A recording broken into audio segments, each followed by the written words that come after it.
I want to tell you about something very curious that's happened, tipped off to this by one of our listeners, Vivek Jha. He sent me an email about it. It was a link to the Washington Post, and I thought, no, really? And I hadn't seen it in the Post, and then I checked it out, and then lo and behold, there it is in the Washington Post. You remember our old friend al-Shaykh al-Libi? Of course, he's no friend of ours at all, and he was a detainee that we believe was linked with al-Qaeda. In fact, he was a ghost prisoner of ours, and we did an extraordinary rendition on him. We brought him down to North Africa, where we brutally tortured him. I'm sorry, the people we handed him off to happened to brutally torture him as we looked on, including a mock burial. And this is the well-documented case where the CIA interrogators eventually wrote in their notes he was at a loss for what to make up. He was grasping at straws to try to get us to stop hitting him and threatening to kill him. So finally he said, Iraq and al-Qaeda, they're connected. And bingo, that was the right answer. The answer they were looking for. They stopped torturing him, and he told all sorts of stories that, of course, later turned out to be completely and utterly untrue. And we've told you about this story before, and in fact, his so-called evidence was used by Colin Powell in his testimony at the United Nations.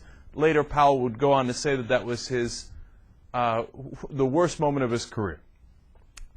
So why do we bring this up now? Hey, look at what happened to Ibn al-Shaykh al-Libi, apparently in a Libyan prison. He committed suicide. Huh, really? Isn't that interesting? The one guy that we know we got false information from, and we use that false information for its intended purposes, to drum up a war against Iraq, and he mysteriously shows up dead in a Libyan prison just about now when people are talking about investigating torture further, whether it's in the Congress or through the Justice Department.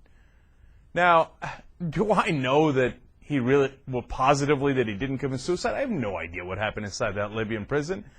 Does it look fishy? I'm sorry, but you'd have to be retarded to think that it doesn't look fishy.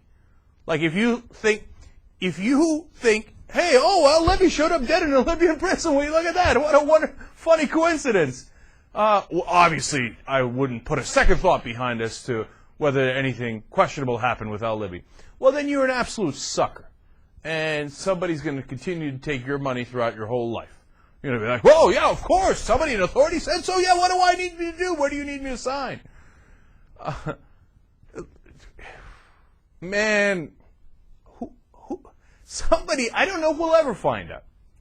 What happened to these ghost detainees? Where did they go? How badly did they get tortured? For what reason? How much was it connected to the administration and their desires to get this information? Look, we might be able to find out if some of those CIA agents talked, you know, but how are you going to find out how al-Libi died in that prison in Libya and why he died? And so if they murdered him, they're very likely to get away with it. And, you know, it's like, I feel like, on the one hand, people will say, oh, you're a crazy conspiracy, you have no evidence, blah, blah, blah. On the other hand, what am I supposed to do, accept it at face value? Oh, yeah, that critical guy, it just happened to show up dead in a...